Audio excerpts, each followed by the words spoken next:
Teseka na watoto wetu wanataka kusoma kama hao wengine. Sisi tutaishi kuhangaishwa kabisa kabisa.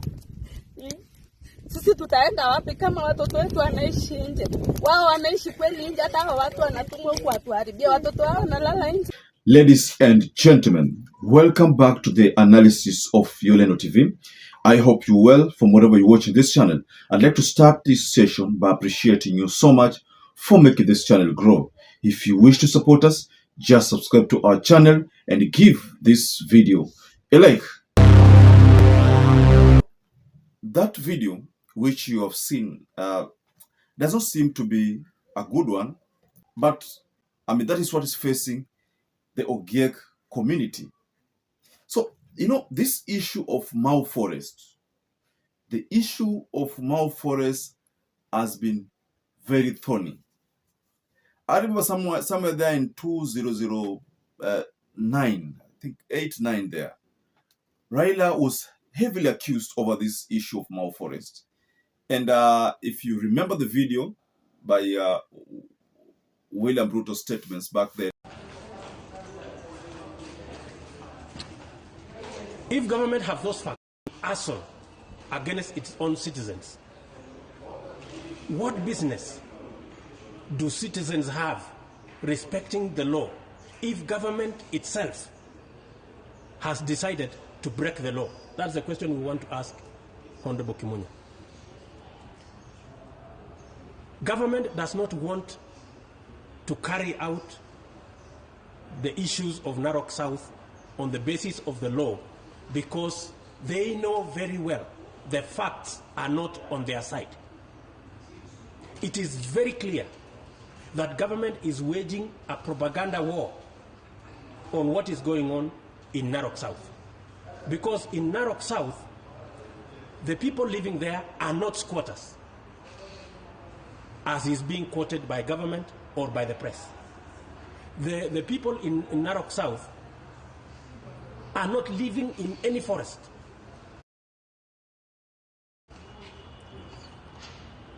Where they are living, they have titles, it is their homes, and they didn't occupy that area yesterday.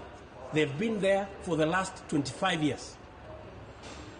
It is therefore incorrect for government, and it is dishonest for government to continue propagating propaganda that these people are living in the forest and that they are squatters. When he talked about the government being hell-bent, in chasing people from their own ancestral land. I don't know, that was back then. But you see, right now, what is happening there is quite different. And what is happening is what I'm sharing on the video. Teseka na watoto wetu wanataka kusoma kama hao wengine. Sisi tutaishi kuhangaishwa kabisa kabisa. Sisi tutaenda wapi kama watoto wetu wanaishi nje? Wao wanaishi kweli nje, hata hao watu wanatumwa huku watuharibia watoto wao wanalala nje na mvua ikinyesha. Hii ni mateso kabisa.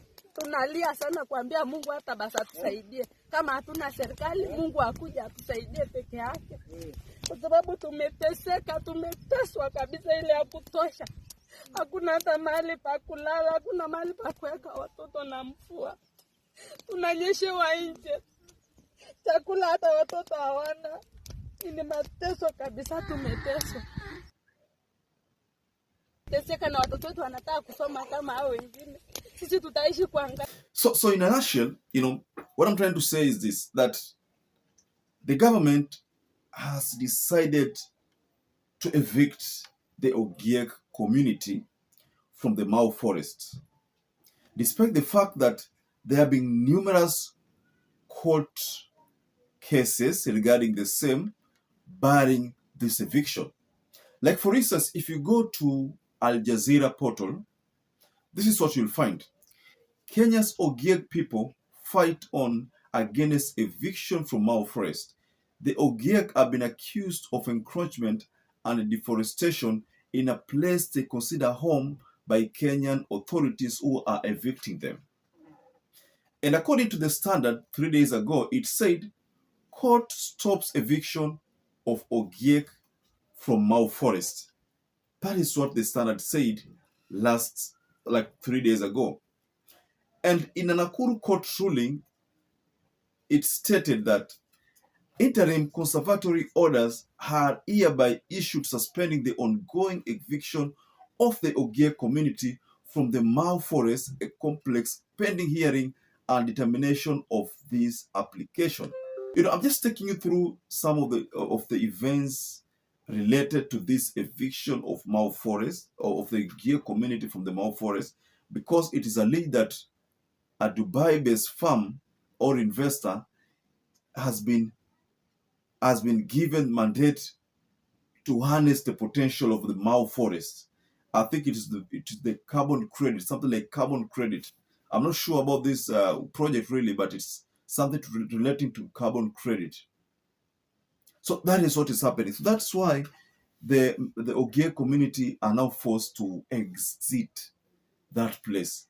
But you see, Lucy Claridge, the director of the International Lawyers Project, who has represented the Ogiek since 2010, said the court was very clear that the Ogiek are the owners of this land and that the government must return it to them through a fully consultative process. But you see, the government is doing the opposite of this call by the courts. The court talks about the land belonging to Ogiek. The government uses its powers to initiate an eviction on the land. So that is to mean that the courts hapa hazisikizwi. I don't know whether we are on the same page on this, ladies and gentlemen. This issue of Ogiek, from the video you've seen, that is one of the residents of the one of those descendants of the Ogiek community who are from Mau Forest, and they have been evicted. And from that video, she talks about watapeleka watoto wapi, watoto watasoma wapi. She goes to an extent of telling the leaders or those people who have called for that eviction, ask them whether their children are also wanalala nje, wanakosa kwenda shule, wanapitia le mateso ambao watoto wanapitia pale. So she literally asked the people in government whether they are also going through the same.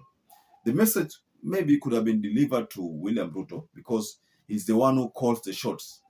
So, but we're not sure whether he initiated this issue of the Mau Forest.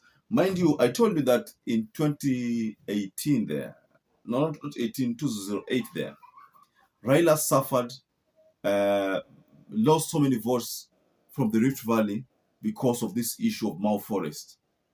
So if William Ruto is initiating this thing, the same thing that he campaigned against back then what could have gotten into his mind now to want to now dispose it off to an investor rather than trying to maintain it as a national, or rather try to allow the Ogiek community to live in their own ancestral land? What could be the reason here, ladies and gentlemen?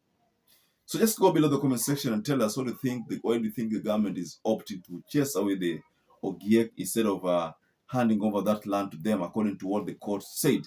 So just get to the comment section and tell us what you think about that. Now, to those who have not subscribed to our channel, I'd like to kindly request you to subscribe to this channel. Give this video a like and don't forget to hit the notification bell. It's so important so that every time we upload any video, you will always become the first person to get notified. So now, ladies and gentlemen, stay safe and stay blessed.